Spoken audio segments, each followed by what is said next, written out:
Indrajit study point में आप सभी का स्वागत है। हम पढ़ रहे हैं क्लास 8 एनसीईआरटी सामाजिक एवं राजनीतिक जीवन का अध्याय 3 है, हमें संसद क्यों चाहिए।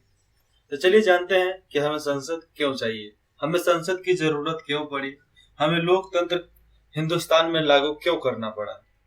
देश आजाद हुआ तो उस समय तो ब्रिटिश सरकार थी, फिर जब हमारे नेता बने तो क्यों लोकतंत्र के माध्यम से ही हिंदुस्तान में आगे आए। हम भारतीयों को इस बात का गर्व है कि हम एक लोकतांत्रिक व्यवस्था का हिस्सा हैं। हमें इस पर अभिमान भी होना चाहिए कि हम एक लोकतांत्रिक व्यवस्था का हिस्सा हैं। हम अपने मत के अनुसार, वोट के अनुसार किसी को चुन सकते हैं, हम अपने इच्छा के अनुसार कुछ कर सकते हैं। इस अध्याय में हम निर्णय प्रक्रिया में सहभागिता और लोकतांत्रिक सरकार के लिए नागरिकों की सहमति के महत्व जैसे विचारों के आपसी संबंधों को समझने की कोशिश करेंगे। हम ये समझेंगे इसमें कि हमारे प्रति सरकारों की क्या भूमिका है, क्या विचार है और हमारे लिए उनका क्या काम है। यही वे तत्व है जो सम्मिलित रूप से भारत में एक लोकतांत्रिक व्यवस्था का निर्माण करता है और एकजुट होकर किसी को सरकार बनाना, किसी का सरकार बनाना, चाहे कोई काम करना, यही एक लोकतांत्रिक व्यवस्था का कारण है और इसी की वजह से एक लोकतांत्रिक देश बनता है। इस बात की सबसे अच्छी विभक्ति संसद के रूप में मिलती है और इस बात का सबसे अच्छा परिणाम आपको सीधा साधा दिखता है। संसद, पुराना पार्लियामेंट था, अभी तो नया बन गया है। नया वाला पार्लियामेंट थोड़ा अच्छा ही दिखता है, उससे तो अच्छा ही है और बड़ा ही है, बहुत बड़ा है। जिस तरह एक मोहब्बत के प्रतीक है हम लोग के पास ताजमहल, वैसे ही हमारे लोकतांत्रिक का प्रतीक है पार्लियामेंट, लोकसभा, राज्यसभा। अब कौन कौन दिल्ली में जाकर देखा है लोकसभा को। इस अध्याय में हम यह देखेंगे कि किस तरह हमारी संसद देश के नागरिकों को निर्णय प्रक्रिया में हिस्सा लेने और सरकार पर अंकुश रखने में मदद देती है। अब हम इसमें जानेंगे कि हम सारे नागरिकों के प्रति क्या उनका दायित्व है और हम सरकार पर किस तरह अंकुश लगा कर रखते हैं, किस तरह हमें मदद मिलती है उन पर अंकुश लगाने के लिए, वो इस अध्याय में पढ़ेंगे। इसी आधार पर संसद भारतीय लोकतंत्र का सबसे महत्वपूर्ण प्रतीक है, संविधान का केंद्रीय तत्व है और वैसे ही भारत का लोकतंत्र का सबसे बड़ा महत्वपूर्ण प्रतीक है हमारा पार्लियामेंट। इसको क्या बोलते हैं? पार्लियामेंट। पार्लियामेंट के पास तो अभी जो नया पार्लियामेंट संसद भवन का उद्घाटन हुआ है, किस दिन उद्घाटन हुआ था? 28 मई 2023 को हुआ था। गुड। और हमारे संविधान का केंद्र है पुराना वाला पार्लियामेंट, संसद भवन, क्योंकि पुराने वाले संसद भवन में ही हमारा संविधान लिखा गया था। ये देखो पुराना वाला पार्लियामेंट है और ये लोग दिख रहे हैं। ऐसा ये नहीं है कि इनके ऊपर ही, इनके मूर्तियों के ऊपर ही छत को टिकाया गया, ऐसा बात नहीं है। ये तो सिर्फ एनिमेशन है, विजुअलाइजेशन है, देखने के लिए कि ऐसे हो सकता है। चलिए शुरू करते हैं। लोगों को फैसला क्यों लेना चाहिए? पहला सवाल, लोगों को फैसला क्यों लेना चाहिए? अधिकतर है कि हम फैसला क्यों लें, हमें क्या जरूरत है किसी चीज का फैसला लेने के लिए? हमारे बाप दादा तो है ही फैसला लेने के लिए। जी नहीं, हमारे बाप दादा गलत कर रहे हैं तो हम भी गलत थोड़े करेंगे। हम फैसला लेंगे कि हम सही काम करेंगे, हम फैसला लेंगे कि गलत काम करेंगे। राम जी के पापा का नाम तो सबको जानता है, पिताश्री का नाम दशरथ। दशरथ ने जितना पुण्य कमा कर गए, राम जी उससे ज्यादा कमाए थे ना, कि कम कमाए थे? तो जो जितना पुण्य कमाता है, क्यों? क्योंकि वो अपना फैसला खुद लिए कि हम पिता के आचरण पर चलेंगे। जैसा कि हम जानते हैं, भारत 15 अगस्त 1947 को आजाद हुआ। इस आजादी के लिए पूरे देश की जनता ने एक लंबा और मुश्किल संघर्ष चलाया था। देश के आजादी के लिए बहुत लोग मरे भी हैं, बहुत लोग बलिदान भी दिए हैं अपना, और बहुत लंबा संघर्ष चला और बहुत कठिनाई भी हुआ, मुश्किल भी हुआ, तब हमें आजादी मिली है। इस संघर्ष में समाज के बहुत सारे तबकों की हिस्सेदारी थी। चाहे कोई भी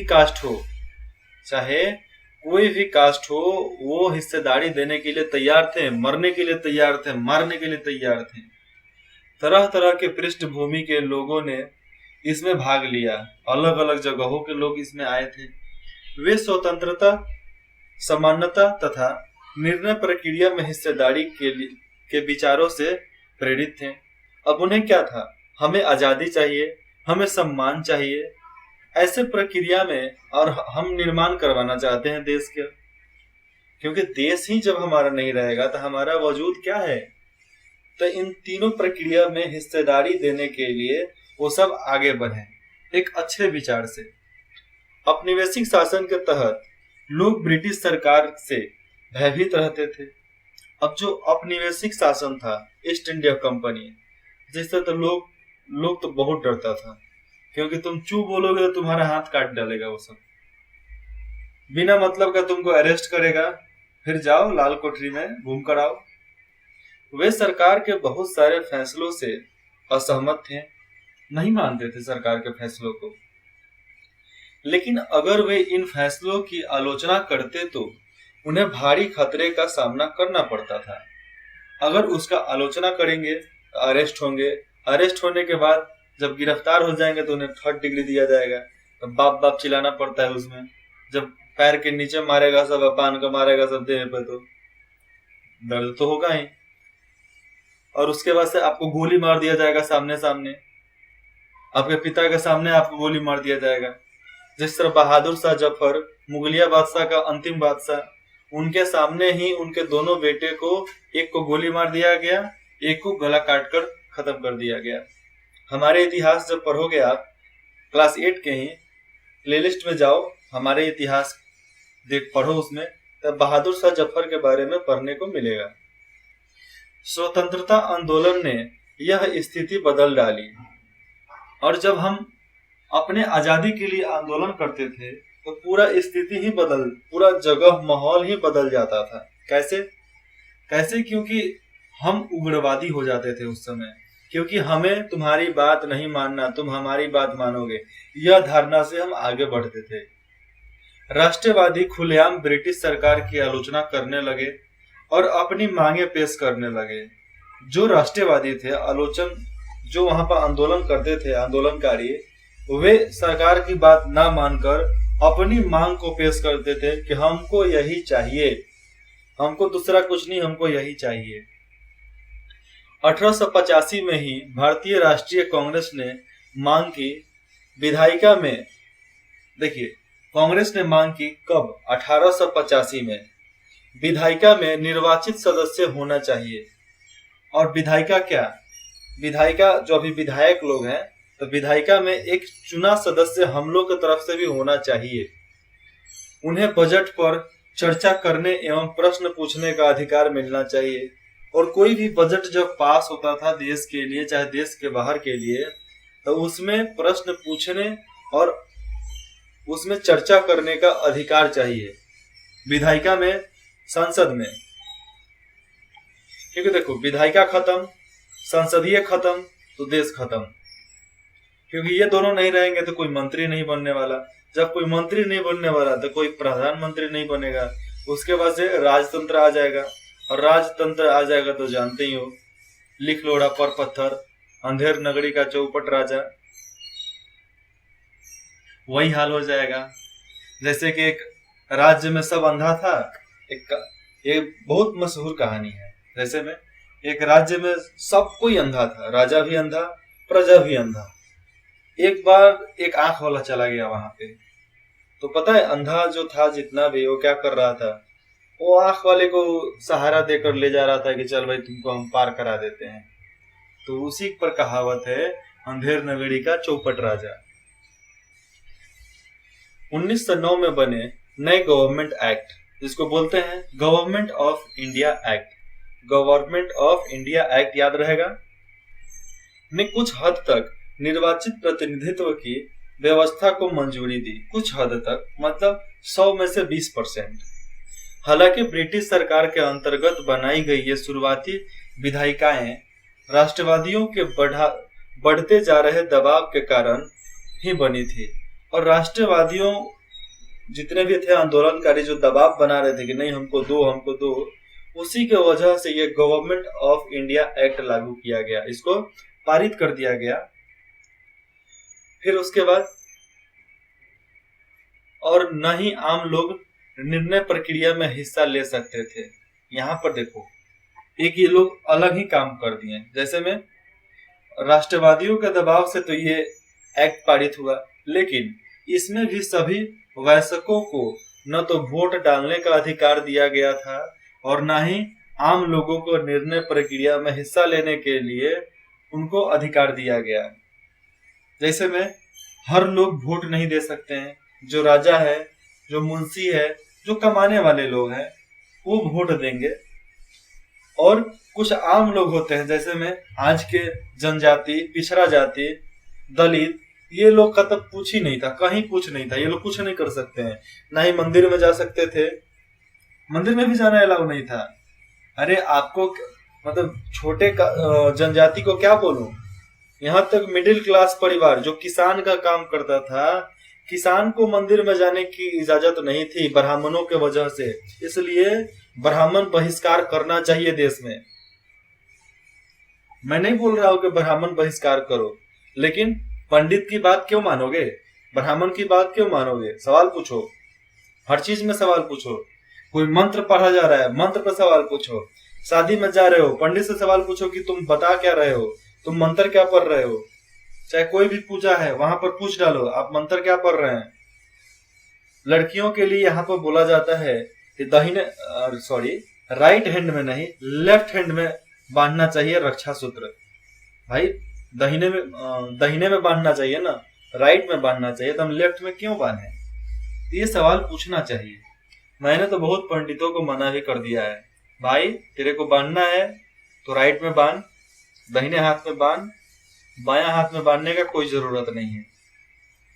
जैसा कि आपने पहले अध्याय में पढ़ा था, औपनिवेशिक शासन के अनुभव और स्वतंत्रता संघर्ष में तरह तरह के लोगों के हिस्सेदारी के आधार पर राष्ट्रवादियों को विश्वास हो गया था कि स्वतंत्र भारत में सभी लोग अपने जीवन को प्रभावित करने वाले फैसले में हिस्सा लेने की सक्षम रहते हैं। अब देखो पहला अध्याय में आपने पढ़ चुका है, उसके बाद से औपनिवेशिक शासन। पहला अध्याय कौन था?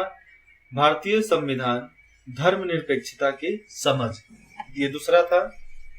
उसमें हम पढ़े हैं कि हमारा संविधान क्या बोलता है, हमारा संविधान क्या हमें मतलब छूट देता है करने के लिए।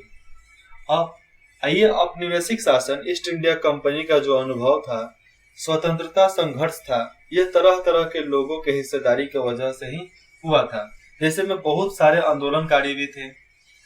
अब उन लोगों को भी विश्वास हो गया था कि हम स्वतंत्र भारत में अपना मनमाना नहीं, लेकिन अपने इच्छा के अनुसार कुछ नया बिल पारित कर सकते हैं, कुछ नया कर सकते हैं देश के जनता के लिए। फैसला लेने में हम हिस्सेदारी दे सकते हैं, हम इसमें सक्षम बन सकते हैं। स्वतंत्रता मिलने पर हम एक स्वतंत्र देश के नागरिक बनने वाले हैं। अब देखो जब हमें आजादी मिल जाएगी तो हम एक आजाद देश के नागरिक हो जाएंगे, लेकिन इसका यह मतलब नहीं है कि सरकार जो चाहे कर सकती है। अब देखो हम आजाद हो गए, आजाद भारत में ये तो नहीं है ना कि जो भी नेता है वो जो मन करे वो करेगा। इसका मतलब यह था कि अब सरकार को लोगों की जरूरतों और मांगों के प्रति संवेदनशील रहना चाहिए। अब जो सरकार है उनका काम है कि लोगों के तरफ संवेदनशील रहो, उनकी मांगों को पूरा करो। स्वतंत्रता, अब यहाँ पे आप चित्र देख सकते हो, ये बूढ़ा व्यक्ति ये क्या कर रहे हैं, वोट किस तरह प्रक्रिया हो रहा है उसको देख रहे हैं। ये जैसे में इस चित्र में एक मतदाता, एक इंसान जो वोट देता है, इलेक्ट्रॉनिक वोटिंग, उस समय भी मशीन चालू हो गया था 2004 में। इलेक्ट्रॉनिक वोटिंग मशीन ईवीएम के इस्तेमाल की विधि पढ़ रहा है। उस समय ईवीएम चालू हो गया था, 2004 के आम चुनावों में पहली बार पूरे देश में ईवीएम का इस्तेमाल किया गया था। इस चुनाव में ईवीएम के इस्तेमाल से लगभग 1,50,000 पेड़ों की रक्षा हुई, क्योंकि मतपत्रों पहले क्या होता था कि हर पत्र छपाता था, तो वही दे रहा है। मतपत्रों की छपाई के लिए पेड़ों को काटकर 8,000 टन कागज बनाना पड़ता था, और ईवीएम के आने से करीबन 1,50,000 पेड़ों की रक्षा हो पाया है। नहीं तो आज पेड़ों की संख्या हम बहुत खत्म कर डालते। अध्याय 3 हम पढ़ रहे हैं, हमें संसद क्यों चाहिए। स्वतंत्रता संघर्ष के सपनों और आकांक्षाओं ने स्वतंत्र भारत के संविधान में ठोस रूप ग्रहण किया, और हमारे आजादी का जो संघर्ष था, सपना था, और हमारी इच्छा जो थी, वो आजाद भारत के संविधान में ठोस रूप लिया। संविधान के रूप में एक ठोस रूप लिया कि हम इसके अनुसार ही लोगों की रक्षा और लोगों की सहायता कर सकते हैं। इस संविधान ने सार्वभौमिक वयस्क मताधिकार के सिद्धांतों को अपनाया, और ये संविधान क्या किया, ऐसे मत अधिकार के सिद्धांतों को अपनाया। सार्वभौमिक वयस्क मताधिकार का मतलब है देश के सभी नागरिकों को वोट देने की अधिकार। फिर से बोलता हूं, सार्वभौमिक वयस्क मताधिकार का मतलब हो जाता है सभी नागरिकों को वोट देने का अधिकार है। इसीलिए संविधान की रचना हमें चाहिए, और संविधान कहाँ बनता है, संसद भवन में। इसलिए हमें संसद चाहिए, चाहे किसी भी कीमत पर चाहिए। ठीक है, अब आगे है लोग और उनके प्रतिनिधि। लोग मतलब हिंदुस्तान के सारे लोग, और प्रतिनिधि जिसको हम चुनकर भेज रहे हैं संसद में, या राज्यसभा हो गया, लोकसभा हो गया। सहमति का मतलब ही होता है चाह, जो हम चाहते हैं उस विचार को व्यक्त करना। सहमति का विचार लोकतंत्र का प्रस्थान बिंदु होता है, एकदम केंद्र बिंदु होता है। सहमति का मतलब है चाह, स्वीकृति और लोगों की हिस्सेदारी। हम अपनी हिस्सेदारी देकर हम किसी को प्रतिनिधि के रूप में चुन रहे हैं। लोगों का निर्णय ही लोकतांत्रिक सरकार का गठन करता है और उसके कामकाज के बारे में फैसला देता है। लोग जो बोलेंगे वही होगा। ठीक है,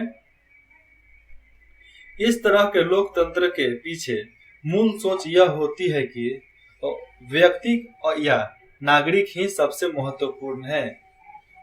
फिर से देखो, इस तरह के लोकतंत्र के पीछे मूल सोच यह है कि व्यक्ति या नागरिक, कोई भी व्यक्ति या देश के नागरिक ही सबसे महत्वपूर्ण है, और सबसे महत्वपूर्ण संसाधन भी हिंदुस्तान के चाहे दुनिया के लोग ही हैं, इंसान, बाकी कुछ नहीं। संवैधानिक स्तर पर सरकार एवं अन्य सार्वजनिक स्थानों में इन नागरिकों को आस्था होनी चाहिए। सब किसी को अपनी इच्छा से हर चीज को करने की आस्था मतलब इच्छा होनी चाहिए। व्यक्ति सरकार को अपनी मंजूरी कैसे देता है, कोई भी आदमी सरकार को कैसे मंजूरी देता है। जैसा कि आपने पढ़ा है, मंजूरी देने का एक ही तरीका चुनाव है। लोग संसद के लिए अपने प्रतिनिधियों का चुनाव करते हैं। इन्हीं निर्वाचित प्रतिनिधियों में से एक समूह सरकार बनाता है। जनता द्वारा चुने गए सभी प्रतिनिधियों के इसी समूह को ही संसद कहा जाता है। अगर हम किसी को चुनकर भेज रहे हैं, इसी को हम हर सरकार के समूह बनाने के लिए मदद करते हैं। ऐसे में समूह को ही संसद कहा जाता है। यह संसद सरकार को नियंत्रित करती है, और हमारा संसद पार्लियामेंट सरकार को नियंत्रित करती है और उसका मार्गदर्शन करती है। जैसे सरकार, जो भी राजा था पहले के जमाने में, तो उनके मंत्रिमंडल थे, वो मंत्रिमंडल सलाह देते थे, तब राजा काम करता था। इस लिहाज से अपने निर्वाचित प्रतिनिधियों के माध्यम से लोग ही सरकार बनाते हैं और उस पर नियंत्रण रखते हैं। अब ये वोट देने का अधिकार के वजह से ही हम सरकार बना सकते हैं और सरकार पर नियंत्रण रख सकते हैं। अब देखिए आगे, इस फोटो में नीचे जो हाथी वाला फोटो है दिखाता हूँ। इस फोटो में चुनाव कर्मचारी, जो चुनाव करवाने वाले लोग होते हैं, चुनाव कर्मचारी एक दुर्गम इलाके के स्थित मतदान केंद्र तक मतदान सामग्री और इलेक्ट्रॉनिक ईवीएम वोटिंग मशीन पहुंचाने के लिए हाथी का इस्तेमाल कर रहे हैं। जैसे में आप देख सकते हैं यहाँ पे कि किस तरह ये लोग हाथी पर चढ़ के जा रहे हैं, और ये हाथ में जो दिख रहा है यही ईवीएम है। इसी में ईवीएम रहता था जिससे लोग वोट दे पाते थे। जिस तरह मोबाइल है एसएमएस भेजते हैं, वैसे ही उसमें चिप लगा रहता था, जिसके वजह से हम उसमें अपनी वोट देकर किसी को सेलेक्ट कर सकते हैं, चूज कर सकते हैं।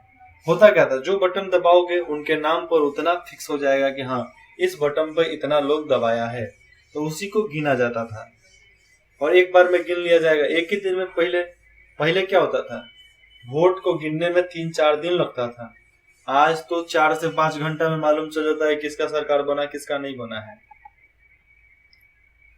प्रतिनिधित्व का यह विचार कक्षा 6 और 7 के सामाजिक एवं राजनीतिक जीवन पुस्तकों का एक महत्वपूर्ण विषय था। आप सब जानते हो, पढ़े ही हो।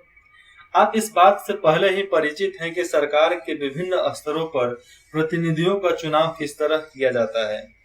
आइए निम्नलिखित अभ्यास से माध्यम से इन विचारों को एक बार फिर दोहरा लें। 1 नंबर, विधायक एमएलए कौन होता है और उसका चुनाव कैसे किया जाता है, इस बात को समझने के लिए निर्वाचन क्षेत्र और प्रतिनिधित्व शब्दों का प्रयोग करें। राज्य विधानसभा और संसद, लोकसभा। राज्य को बोलते हैं विधानसभा और संसद वाले को बोलते हैं लोकसभा के बीच क्या फर्क है, इस बारे में अपने शिक्षक के साथ चर्चा करें। ये क्वेश्चन है जो आपको इसका उत्तर ढूंढना नहीं है। देखिए, अपने लिए पढ़ना है, दूसरे के लिए नहीं पढ़ना है, अपने लिए पढ़ना है। जैसे 3 नंबर है, नीचे दिए गए विकल्पों में से कौन से काम राज्य सरकार के हैं और कौन से काम केंद्र सरकार के हैं। अब 1 नंबर में, चीन के साथ शांतिपूर्ण संबंध रखा जाएगा, इसका काम केंद्र सरकार का है, केंद्र सरकार करेगी इस पर काम। मध्य प्रदेश में बोर्ड के तहत आने वाले सभी स्कूलों में कक्षा 8 को बोर्ड की परीक्षाओं से बाहर रखा जाएगा। अब ये राज्य की बात आ गई, तो इसमें राज्य सरकार का काम है। अजमेर और मैसूर के बीच एक नई रेलगाड़ी चलाई जाएगी, ये केंद्र सरकार का काम है। दोनों राज्यसभा के दोनों विधायक बैठेंगे, दोनों विधानसभा के लोग बैठेंगे, दोनों सीएम, उसके बाद से पीएम बैठेंगे, उसके बाद से चर्चा होगा कि चल भाई काम कर लो। 1000 रुपए का नोट जारी किया जाए, इसका काम भी केंद्र सरकार के हाथों में है। ठीक है, ये देखो पार्लियामेंट अपना दिख रहा है, कितना शानदार दिख रहा है। ऐसा ही है, एक नया पार्लियामेंट बना है, उसका चित्र मैं अभी नहीं दिखाऊंगा, किसी अगले पार्ट में दिखाता हूं। और ये देखो, एक है इसमें से लोकसभा, एक है राज्यसभा। और लोकसभा कौन है, राज्यसभा कौन है? जो लाल में दिख रहा है यह है राज्यसभा, और जो ब्लू में दिख रहा है वो है लोकसभा। जी नहीं, पहले हम इसके बारे में पढ़ेंगे तब हम बता पाएंगे। भारतीय संसद देश की सर्वोच्च कानून निर्मात्री संस्था है। मतलब भारतीय संसद जहां पर देश का कानून बनता है, निर्माण होता है, वो स्थान है। इसके 2 सदन हैं, राज्यसभा और लोकसभा। अब 2 नंबर देखो, राज्यसभा में कुल 245 सदस्य होते हैं। देश के उपराष्ट्रपति राज्यसभा के सभापति होते हैं। कहाँ के? राज्यसभा, मतलब किसी भी राज्य का जो सभा होता है, सभा बैठता है उसका, इसको बोलते हैं विधायिका। तो उसके क्या होते हैं, देश के जो उपराष्ट्रपति होते हैं वही उसके सभापति होते हैं। लोकसभा में कुल 545 सदस्य होते हैं। कितना? 545। इसकी अध्यक्षता लोकसभा अध्यक्ष करते हैं, और जो लोकसभा का अध्यक्ष होता है वही इसके बारे में जो स्पीकर के रूप में बैठता है तो अध्यक्ष होता है। कहाँ का? लोकसभा का अध्यक्ष करते हैं। तो उनको चुना जाता है। जिस तरह हर कोई काउंटिंग करता है तो उनकी भी काउंटिंग होती है, उनकी भी वोटिंग होती है। अब आगे पढ़ेंगे संसद की भूमिका। संसद की भूमिका हमारे देश में हमारे लिए, हमारे नागरिकों के लिए क्या है, हम पढ़ रहे हैं, हमारे लिए क्या है, टीचरों के लिए क्या है, बच्चों के लिए क्या है, स्कूल के लिए क्या है, खेल के लिए क्या है, मैदान के लिए क्या है, फील्ड के लिए क्या है, जनता के लिए, राजनीति के लिए क्या है, इसके बारे में हम आगे पढ़ते हैं। लेते हैं विदा। इंद्रजीत स्टडी पॉइंट में जुड़ने के लिए आप सभी का बहुत बहुत धन्यवाद।